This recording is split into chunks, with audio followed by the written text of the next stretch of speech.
जब से नीतीश कुमार केंद्र की राजनीति करने के लिए राज्यसभा पहुंच गए हैं, तब से ये कयास लगाया जा रहा था कि क्या बिहार में अब जदयू का भविष्य खतरे में है। फिर एक फॉर्मूला निकाला गया, निशांत कुमार को सामने लाया गया और यह तय कर दिया गया कि भाई पार्टी का भविष्य अब नीतीश कुमार की जगह पर निशांत कुमार होंगे और अगले 30 से 40 साल तक हमारी पार्टी का भविष्य सुरक्षित है। लेकिन क्या वाकई सुरक्षित है? क्योंकि राष्ट्रीय अध्यक्ष बनने के बाद नीतीश कुमार ने तमाम अब वो रणनीति बनानी तैयार मतलब शुरू कर दी है, उस रणनीति को बनाने की तैयारी, जिसके तहत अब वो पूरे विस्तारवादी सोच के साथ आगे बढ़ते नजर आ रहे हैं।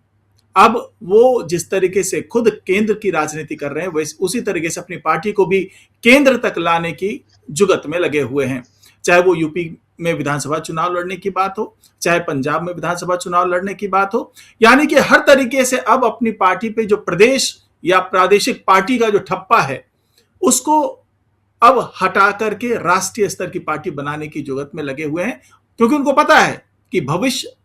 निशांत कुमार हैं और उनको एक उज्जवल भविष्य देना है, तो किस तरीके से हो। और इस बीच में तमाम तरह की बात आ रही है, तमाम अलग अलग धड़े के जो नेता हैं वो भी मिल रहे हैं नीतीश कुमार से। सुनने में आया कि भाई आरसीपी सिंह ने भी मुलाकात की और अलग अलग तरह की बातें सामने आ रही है। तो उससे कुल मिलाकर के अब ये लग रहा है कि अब फोकस कर रहे हैं नीतीश कुमार इस पार्टी के कैनवास को बड़ा करने की। जरूरत क्यों?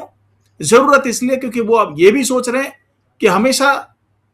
जिस तरीके से अब बड़े भाई की भूमिका में बीजेपी आ गई है, तो हमेशा बीजेपी की छत्र छाया में ना रहना पड़े, उसके लिए भी अपनी सोच को आगे बढ़ा रहे हैं। तो क्या है ये पूरा मामला, क्या है गेम प्लान नीतीश कुमार का, सब कुछ समझेंगे आज की इस खास पेशकश में।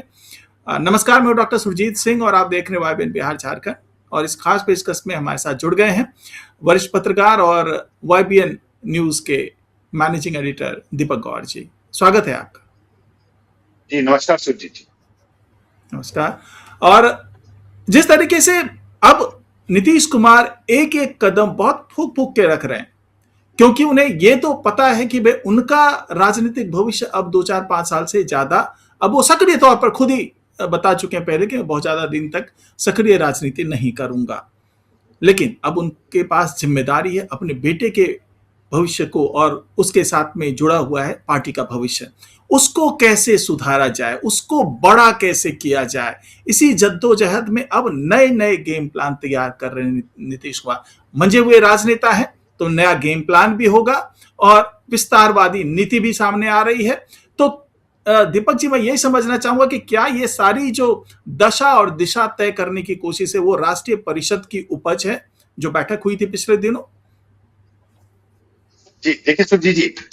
बिहार विधानसभा चुनावों में जैसे ही जो पहला कार्यकाल था उसमें भाजपा ने एक बार फिर से अपने ज्यादा विधायक होने के बावजूद एक बार फिर से नीतीश कुमार को बिहार का मुख्यमंत्री मनोनीत करा और उनको चुन के लाया और वो पहली बार सीएम भी बने। लेकिन फिर बाद में कुछ सियासी समीकरण थोड़े इधर उधर हुए, तो उसके चलते इनको नीतीश कुमार को राज्यसभा भेज दिया गया और सम्राट चौधरी की सरकार बनी। लेकिन सम्राट चौधरी की सरकार बनने के साथ ही जदयू के अंदर जो एक अब छोटे भाई की भूमिका वाला जो एक पॉइंट पैदा हुआ कि भाई अब आप सरकार में नहीं, अब आप सरकार के सहायक की भूमिका में के तौर पर ज्यादा नजर आ रहे हैं। इस तरह का पहले बीजेपी के साथ रहा करता था और अब जदयू के साथ रहा है। लेकिन इससे भी बड़ी चीज थी कि पिछले दिनों पार्टी के अंदर एक घमासान नजर आया। वो घमासान एक दिल्ली धड़ा और एक बिहार धड़ा उसको लेकर लगातार था और इस धड़े को लेकर इसके जो विवाद थे उसको लेकर आगे भी बात करेंगे। लेकिन इस पूरे विवाद को शांत करने के लिए जो पूरा पार्टी के अंदर घमासान चल रहा था उसे रोकने के लिए जो बिहार की एक लॉबी थी, बिहार की लॉबी ने सबसे पहले एक पॉइंट ये करा कि उन्होंने नीतीश के दिल्ली जाने पर निशांत कुमार को बिहार की कमान सौंप देने की बात कही। लगातार ये बातें कही कि अब बिहार में जो निशांत है वो बड़ी भूमिका में नजर आई। पार्टी के जो नेता थे, पार्टी के नेताओं ने यह भी मांग कर डाली थी कि भाई इनको डेप्यूटी सीएम बनाया जाए। लेकिन हुआ क्या कि उन्हें मंत्री पद तो दिया गया लेकिन स्वास्थ्य मंत्रालय दिया गया, क्योंकि वो भी अभी सियासत में अपनी काकागा सीख रहे हैं, क्योंकि अब से पहले बहुत ज्यादा उनका इस तरह से सियासत में दखल रही नहीं है। तो वो नीतीश कुमार के जो करीबी हैं, संजय गांधी जिन्हें कहा जाता है संजय कुमार को, वो उनकी देखरेख में उनकी ग्रूमिंग, सियासी ग्रूमिंग हो रही है, पॉलिटिकल ग्रूमिंग उसकी चल रही है। अब पूरा सीन सिनेरियो ये हो गया है कि जहां ये कयास लगाए जाने लगे थे कि अब जदयू शायद नीतीश कुमार के दिल्ली जाने पर, दिल्ली में बैठे ललन सिंह और एक गुट, और जो इधर बैठा जो गुट था, जो बिहार का जिसे गुट कहा गया, इन दोनों की टकरार के चलते जेडीयू में टूट होगी। और वो टूट जब होगी तो दूसरे जो सियासी दल हैं, जिसकी ताक में बीजेपी भी थी, जिसमें एलजेपी भी थी और दूसरे दल भी थे, कि इनके वोट बैंक को वो अपने अपने उसमें समाहित करते हुए नजर आएंगे। लेकिन जेडीयू ने एक बड़ा बाउंस बैक किया। लगातार पिछले दिनों विवाद के बीच में इन्होंने अपनी राष्ट्रीय परिषद की एक बैठक आयोजित करी। उस परिषद की बैठक में एक बार दोबारा से नीतीश कुमार जो है राष्ट्रीय अध्यक्ष मनोनीत हुए, उनको दोबारा से घोषित किया गया, और निशांत की भूमिका को लेकर एक बार फिर से बड़े प्रचंड तरीके से कहा गया कि अब भविष्य के नेता, बिहार के भविष्य के नेता नीतीश नहीं, अब निशांत कुमार होंगे। और इसके साथ ही लगातार पार्टी ने यह कहना शुरू करा कि अब हम अपना विस्तारवादी नीति के तहत आगे बढ़ेंगे। हम अपने जो कार्यकर्ताओं की, अपने जो अपना जो प्रसार जो पार्टी का है या जो कार्यकर्ताओं का, उसका दायरा बढ़ाएंगे। उनका दायरा बढ़ाने का निहितार्थ अर्थात जो है, तब ये माने जा रहे थे कि भाई ठीक है, बिहार में ये एक बार दोबारा से उन क्षेत्रों की ओर रुख करेंगे जहां जदयू का प्रभाव थोड़ा कम हुआ है, या जदयू की जो वोट बैंक जो थी वो थोड़ी सी कम है, या जिन क्षेत्रों तक इनकी पहुंच नहीं थी वहां बढ़ेंगे। लेकिन उसके निहितार्थ अब ये भी समझ में आ रहे हैं कि जदयू अब एक क्षेत्रीय पार्टी न रह के एक राष्ट्रीय पार्टी बनने की होड़ बोलूंगा या बोलूंगा कि उनके प्रयासों की ओर आगे बढ़ती नजर आ रही है। देखिए, एक बार फिर से जदयू उत्तर प्रदेश के अगले साल 2027 में 5 राज्यों में विधानसभा चुनाव, यूपी, उत्तराखंड, गोवा, मणिपुर और पंजाब, और इनमें से उत्तर प्रदेश और पंजाब, इन दोनों जगह में चुनाव लड़ने के लिए जदयू ने पूरी कमर कस ली। अब जो पंजाब के जदयू के जो प्रभारी हैं मालविंदर सिंह बेनीपाल ने ये ऐलान भी कर दिया है कि भाई वो 117 में से 45 सीटों पर आने वाले विधानसभा चुनावों में उतरने वाले हैं। वो देखिए उसमें कह क्या रहे हैं, पूरा जो जेडीयू का अपने विस्तार का है, उसका केंद्र अभी भी उन्होंने नीतीश कुमार को ही रखा है। यानी नीतीश कुमार की जो सुशासन वाली जो छवि थी, इस समय जेडीयू उसको कैश करने के चक्कर में है। वो कहते हैं कि पिछले दिनों जो हेमकुंड साहिब वाला, जो हरमिंदर साहिब वाला, ये पंजाब के उसमें जो था, मैं अगर मिस कर रहा हूं तो इनका एक कार्यक्रम जो पंजाब में सिखों का हुआ था, उसमें जो लोग आए थे उन्होंने बड़ी सराहना की कि वो कार्यक्रम जो था, वो कार्यक्रम बहुत ही शानदार तरीके से हुआ। जो पटना में प्रकाश पर्व का जो आयोजन हुआ था, उसमें वो बहुत शानदार हुआ और उसको लोगों ने बहुत एडमायर करा है, पंजाब में भी। और पंजाब में नीतीश कुमार की कार्यशैली को बहुत पसंद किया जा रहा है, उनकी कार्यशैली के लोग बहुत मुरीद हो रहे हैं। ऐसा कहते हुए मालविंदर सिंह बेनीपाल जो है वो ये कह रहे हैं कि हम अब चुनावों में भी उतरेंगे। यानी वो नीतीश की कार्यशैली का, नीतीश की आइडियोलॉजी को, इसको आगे बढ़ाने की बात कहते हुए नजर आ रहे हैं। और इसी के चलते वो उत्तर प्रदेश के विधानसभा चुनावों में भी वो अपना कुछ सीटों पे चुनाव लड़ने की पूरी तैयारी कर रहे हैं। और यहां पंजाब में तो उन्होंने ऐलान भी कर दिया है। लेकिन उससे साफ हो रहा है कि अब जदयू ना केवल बिहार तक खुद को सीमित रखना चाहती है, बल्कि वो अब उत्तर प्रदेश, पंजाब और दूसरे राज्यों में भी अपने पांव पसारती हुई नजर आएगी। देखिए, झारखंड में है ही, तो अगर इन सब पूरे परिपाटियों पे वो आगे बढ़ती हुई नजर आएगी, तो राष्ट्रीय पार्टी के लिए जो बेसिक, राष्ट्रीय पार्टी बनने के लिए जो बेसिक पैरामीटर्स हैं, किस राज्य में कितने % वोट, कितने उनके विधायक, कितने सांसद होने चाहिए, किन किन राज्यों का मिला के टोटल इतना % वोट होना चाहिए, तो वो जो सियासी गणित उसका होता है, अब ये उसको साधने की उसमें जुगत में आगे बढ़ते नजर आ रहे हैं। और जदयू अपने आप को बिहार में छोटा भाई कहे जाने से बहुत ज्यादा संतोष की भूमिका में नजर नहीं आ रही है, इसलिए वो अपने एक्सपेंशन पार्ट में जा रही है। और ये जो सारी कवायद हैं, ये उसी का एक तरह से उसकी ब्रांचेस के तौर पे मैं उसको इस तरह से, हाँ, और मतलब ये माना जा सकता है कि देखिए, उत्तर प्रदेश में बीजेपी प्रचंड बहुमत के साथ सरकार में है, लेकिन पंजाब में जूझ रही है। जब से अकाली दल के साथ उनका जो गठजोड़ है खत्म हुआ, तब से वो जूझ रही है, बहुत कुछ खास कर नहीं पाई। पिछले चुनाव में भी बहुत अच्छा कुछ प्रदर्शन रहा नहीं बीजेपी का। तो एक तरफ तो उत्तर प्रदेश में जदयू, अगर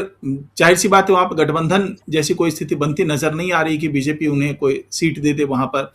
तो अगर वहां से चुनाव लड़ती है, सीमावर्ती इलाके जो भी बिहार से सटे हुए इलाके, वहां पर अगर चुनाव लड़ती है तो कुछ ना कुछ नुकसान तो बीजेपी को करेगी, ये भी है। और दूसरा ये कि अगर पंजाब में वो जाकर के चुनाव लड़ती है, अब ये सवाल उठता है कि भाई पंजाब में जाकर के चुनाव लड़ने की ये क्या बात हो गई। तो दरअसल यहाँ से बहुत से विस्थापित बिहार के लोग हैं जो कि पंजाब में मजदूरी भी करते हैं, काम करते हैं, हर तरह से करते हैं। तो बेसिकली वो जो वोट बैंक है वो पंजाब में नीतीश कुमार की तरफ जाता हुआ नजर आ रहा है। और इस बात जो वहां के इनके जो प्रभारी है, पंजाब के प्रभारी, वो भी इसी बात को समझ रहे हैं कि भाई यहाँ पे जो पहले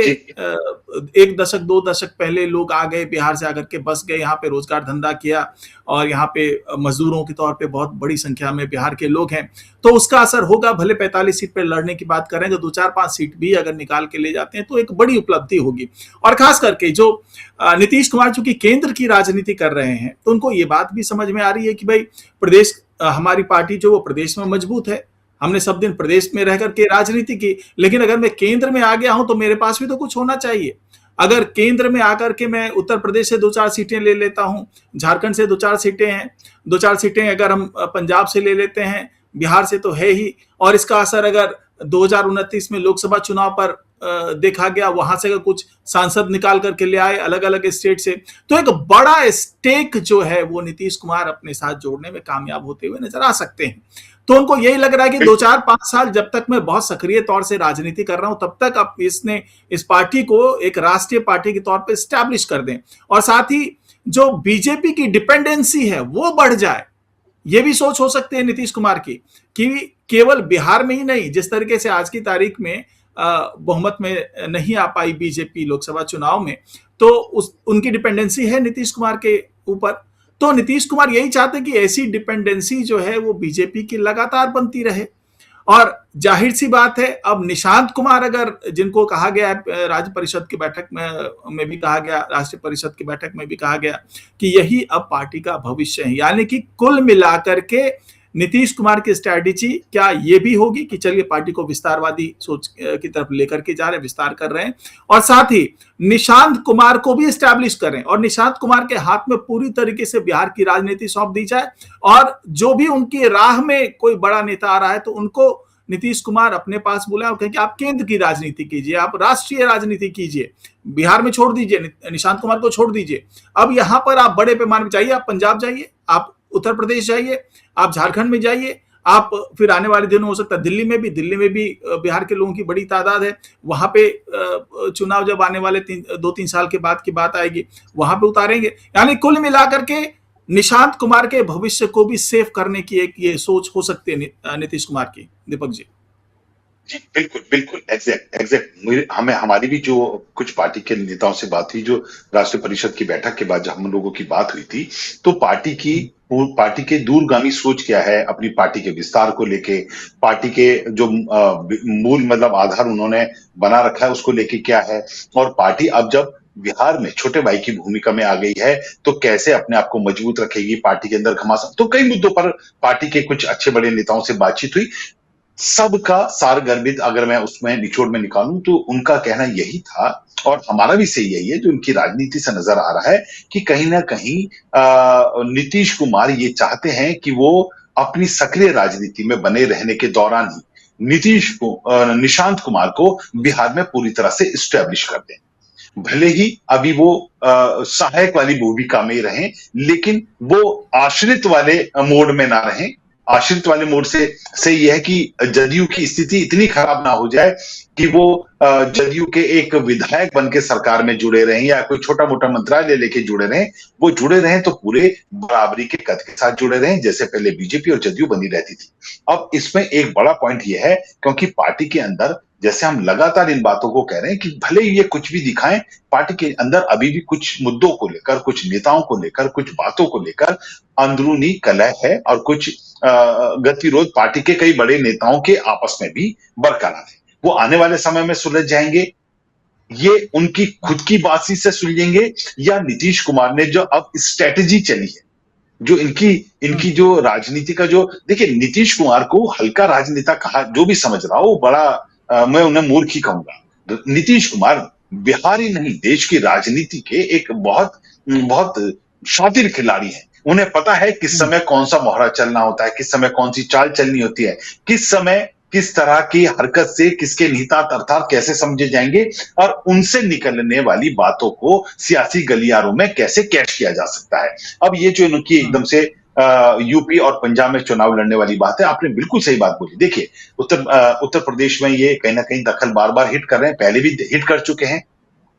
2022 में भी इन लोगों ने हिट करा था, हालांकि मिला कुछ नहीं था, वोट परसेंटेज भी बहुत डाउन था मेरे हिसाब से 0.15% ही इनका वोट परसेंट रहा था उत्तर प्रदेश 2022 के चुनावों में। तो वो कोई बहुत अच्छा साइन नहीं था, पर इन्होंने हिट किया था। अब ये झारखंड में भी है, ये पंजाब में भी जा रहे हैं, तो ये कहीं ना कहीं राज्यों में अपनी दखल बढ़ाते हुए नजर आ रहे हैं, अपनी पार्टी का विस्तार करते हुए नजर आ रहे हैं। जैसा कि आपने भी पहले बात कही कि आने वाले समय में इस लगातार मार्किंग से हो सकता है कि पंजाब में नहीं 10 सीटें निकालें, 5 नहीं निकालें, 2 या 3 भी इनके अगर विधायक विधानसभा में पहुंच गए, या ऐसे ही उत्तर प्रदेश में बीजेपी के साथ मिलकर इनको 2 सीटें मिल जाएं, अगर ये एनडीए के साथ ही रहे, और अगर पंजाब में भी एनडीए के साथ ही रहकर अगर ये 2 सीटें भी कहीं से निकाल पाने में सफल होते हैं, तो जो आप बात कर रहे थे कि जो विरोधी खेमा है उनको बिहार से हटाकर वो केंद्र की राजनीति पर केंद्रित कर सकते हैं।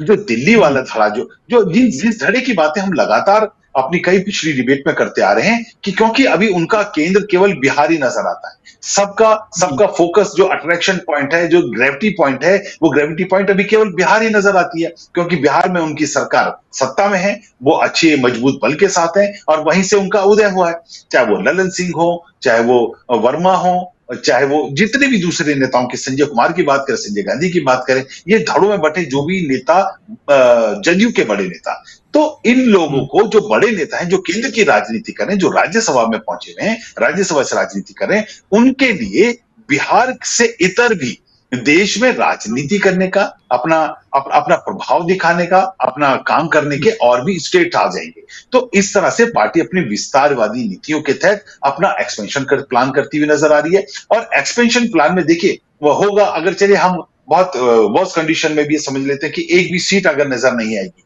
लेकिन वहां चुनाव लड़ने के बाद एक कैडर बेस तो बनता हुआ नजर आएगा। पंजाब में अभी भी जदयू का पूरा एक कैडर बेस है, वहां उनके पार्टी के राष्ट्रीय अध्यक्ष हैं, ऐसे ही यूपी में भी है। तो ये अपना विस्तार तो कर ही रही है, और धीरे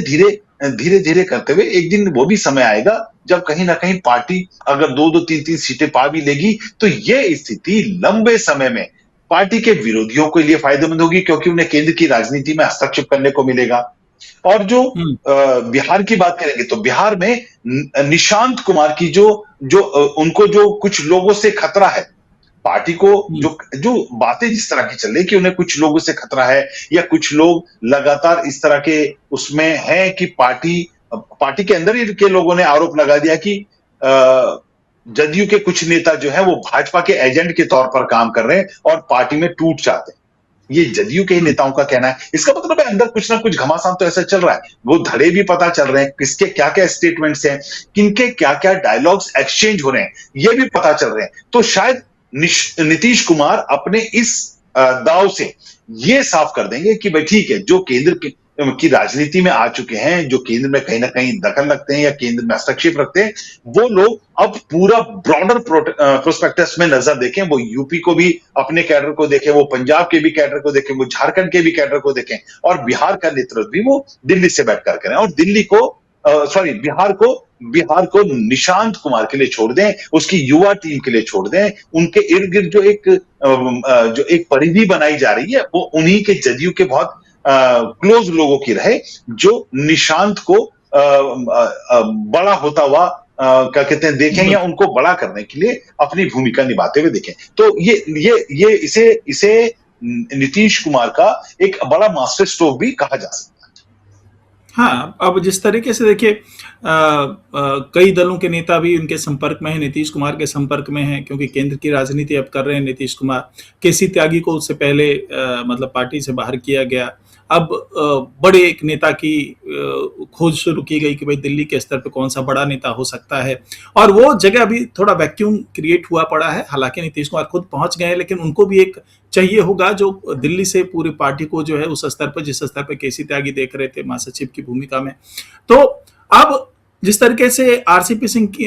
से मुलाकात के कयास लगाए जा रहे हैं कि भाई मुलाकात हुई नहीं हुई, जो भी हुआ, लेकिन एक बात तो तय है कि आरसीपी सिंह का सॉफ्ट कॉर्नर अब नीतीश कुमार के लिए दिख रहा है, क्योंकि जनसुराज में उन्होंने अपनी पार्टी आशा पार्टी का विलय कर दिया था। उसके बाद से उनके हाथ खाली थे, और उसके बाद विधानसभा चुनाव होने के बाद उन्हें भी समझ में आ गया कि भाई ये एक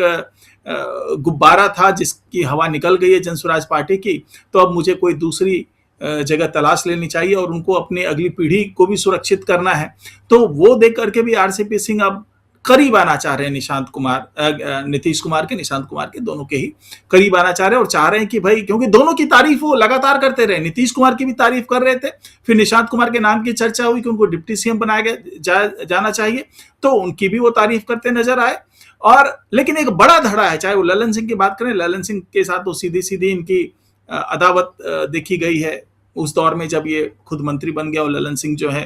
जबकि उनके भी नाम की चर्चा हो रही थी। तो एक बड़ा धड़ा है जो नहीं चाहता कि आरसीपी सिंह इस में आए, जबकि जब आरसीपी सिंह हुआ करती थी जेडीयू में तो नंबर 2 की हैसियत इनकी हुआ करती थी, यानी नीतीश कुमार के बाद कोई बड़ा नेता था तो आरसीपी सिंह थे। तो क्या वापस अब जो आरसीपी सिंह का भी लग रहा है कि जैसे कि वो संपर्क में आना चाहते हैं, इसी तरीके से अलग अलग दलों के और भी कई नेता लोग हैं जो अब चाह रहे हैं कि वे जेडीयू में शामिल हो, क्योंकि वो देख रहे हैं कि अब नीतीश कुमार केंद्र की राजनीति करेंगे तो प्रदेश की राजनीति और केंद्र की राजनीति में नीतीश कुमार के साथ चलना, अपने राजनीतिक भविष्य को सुरक्षित रखना है, और सत्ता के साथ चलना अपने आप में बड़ी बात होती है। तो क्या आपको लगता है कि नीतीश कुमार आने वाले दिनों में ऐसे नेताओं को अपनी पार्टी में शामिल करेंगे? जी, बिल्कुल, बिल्कुल। सुरजीत जी, देखिए, केसी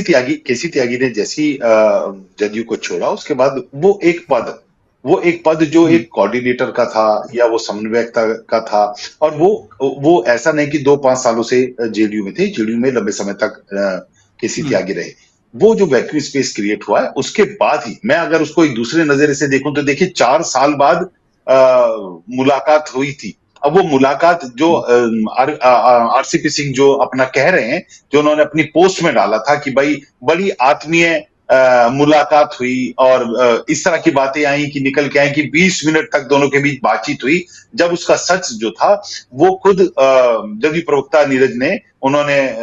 सिंह ने उन्होंने खोल दिया कि कोई आत्मीय मुलाकात नहीं हुई, ये साइड में बैठे हुए थे, इस तरह से कोई मुलाकात की जो बातें हैं वो झूठी हैं। और एक बार वो पार्टी जो उन्होंने बड़े कठोर शब्दों में नीरज कुमार ने कहा कि नीतीश कुमार जब एक बार किसी से मुंह फेर लेते हैं तो वो सालों तक ना तो उसकी सुध लेते हैं ना ही उसकी तरफ देखते हैं, और ऐसा ही उन्होंने आरसीपी सिंह के साथ किया है कि उस फोटो को लेकर उन्होंने बोला कि जिस फोटो की ये बात कर रहे हैं, जो उन्होंने पोस्ट की थी, आरसीपी सिंह ने पोस्ट की थी, उसको लेकर उन्होंने कहा कि भाई आरसीपी सिंह भले ही मुस्कुरा रहे हो, लेकिन नीतीश कुमार तो उनकी तरफ देख भी नहीं रहे थे, वो दूसरी तरफ ही देख रहे थे। और इस तरह से उन्होंने पूरी तरह से उनके पूरे वो एक जो गुड वाइब्स अपनी तरफ से आरसीपी सिंह ने भेजी थी, उसको पूरी तरफ से उन्होंने खारिज कर दिया। अब देखिए, नीरज कुमार ने अगर इस तरह से कोई ट्वीट किया है या एक संदेश दिया है तो वो बिना नीतीश कुमार की जानकारी के तो नहीं दिया होगा। तो ये बात सही है कि नीतीश कुमार इस समय अपने कुछ पुराने जो रुस्ता वाले लोग थे उनको जोड़ने की जुगत में तो हैं, लेकिन किन लोगों को वो जोड़ेंगे और किन लोगों को वो छोड़ेंगे, ये केवल अब नीतीश पर ही डिपेंड नहीं करता है। क्यों? क्योंकि आरोप जो आरसीपी सिंह के साथ जो आए लोग थे, उन्होंने आरोप ये लगाए कि संजय गांधी जो एमएलसी हैं, संजय गांधी और ललन सराफ, इन लोगों ने हमें मिलने ही नहीं दिया। उधर एक तरफ जो है आरसीपी सिंह ये कह रहे थे बड़ी आत्मीय मुलाकात हुई, ये हुआ, उन्होंने अपनी पोस्ट कर दी। दूसरी तरफ जो उनके साथ आए नेता थे, उन्होंने कहा कि इन दोनों नेताओं ने हमें नीतीश कुमार से मिलने ही नहीं दिया। और वहां सुनने में यह भी आया था कि जो मुलाकात हुई उस दौरान इन लोगों ने नारेबाजी भी की कि ललन सराफ और इनके खिलाफ, संजय गांधी के खिलाफ, कि ये लोग हमें नीतीश कुमार से मिलने भी नहीं दे। बिल्कुल सही बात है कि वो वैक्यूम स्पेस हो रहा है, लेकिन पार्टी में एक बार दोबारा से आरसीपी सिंह जुड़ पाएंगे नहीं जुड़ पाएंगे, पार्टी ने बिल्कुल स्पष्ट तरीके से साफ कर दिया है कि भाई वो पार्टी से जा चुके हैं। अब ठीक है, पार्टी में उनकी दोबारा अब कोई जगह नहीं है। क्यों? क्योंकि अंदर बैठे हुए जो लोग हैं वो पहले से अपने लिए सेकंड सीट या सेकंड कैंडिडेट या अपने लिए आगे की विरासत को देख रहे हैं कि हम किस तरह से पार्टी में अपनी भूमिका को बड़ी कर पाए। एक नया आदमी जो नंबर 2 रहा हुआ है, अगर वो किसी भी तरह पार्टी में एक बार फिर वापस आता है, नीतीश कुमार के पास वापस आता है, तो हो सकता है उनका कद कहीं एक बार ऐसा ना हो कि दोबारा से जो नेता है उन लोगों से ऊंचा हो जाए। तो कॉम्पिटिटर कोई नहीं चाहेगा कि कोई प्रतिद्वंदी एकदम से बन के सामने खड़ा जाए। हाँ, लेकिन एक ऐसा आदमी जो विस्तार कर सके, पार्टी का विस्तार कर सके, कोई बाहर से कोई नेता अगर जुड़ता है, चाहे वो बड़ा नेता हो, दूसरे प्रदेश का हो, अगर वो जुड़ता है तो उसका स्वागत किया जाएगा। तो ये बात तय है कि नीतीश कुमार लगातार अपनी विस्तारवादी सोच के तहत अपने सदस्य की जो संख्या है उसको बढ़ाने में लगे हैं, अपनी पार्टी की सोच को दूसरे राज्यों तक ले जाने में जुटते हुए नजर आ रहे हैं, और वो ये चाहते हैं कि उनके सक्रिय राजनीति में रहते रहते तक बिहार पूरी तरह से निशांत कुमार के जो कुछ करीबी लोग हैं, उनके जो शुभचिंतक लोग हैं, उनके पास चला जाए, और जो भी लोग जदयू के लिए घातक हो सकते हैं आने वाले समय में, उन लोगों को बिहार से निकालकर उन्हें केंद्र की राजनीति में, जैसे वो आए हैं, और केंद्र की राजनीति में लाया जाए, केंद्र की रणनीति में लाया जाए, और आगे बिहार से निकलकर पार्टी के विस्तार की रणनीति में उन सब लोगों को लगाया जाए, ताकि उन सबकी जो ऊर्जा है वो ऊर्जा पार्टी के विस्तार पे खर्च हो, रादर देन वो अंदर अंदर एक दूसरे पे एलिगेशन लगाएं, और पार्टी जो अभी भी एक ठीक स्थिति में, अच्छी स्थिति में, वो थोड़ी सी स्थिर नजर आए। हाँ, मतलब कुल मिलाकर के ये कहा जा सकता है कि नीतीश कुमार जो अब बड़ा गेम प्लान बना रहे हैं, उसके पीछे की सोच यही है कि पार्टी को बड़ा किया जाए, इसके कैनवस को बड़ा किया जाए, और साथ ही पार्टी के अंदर में जो थोड़ी सी गुटबाजी चल रही है उस पर थोड़ा अंकुश लगाया जाए, और बड़ी सोच के साथ राष्ट्रीय स्तर पर पार्टी को स्थापित करने की एक कोशिश है जो कि नीतीश कुमार करते हुए नजर आ रहे हैं। तो फिलहाल आज की पेशकश में इतना ही। हमारे साथ जुड़ने के लिए बहुत बहुत धन्यवाद दीपक जी। धन्यवाद।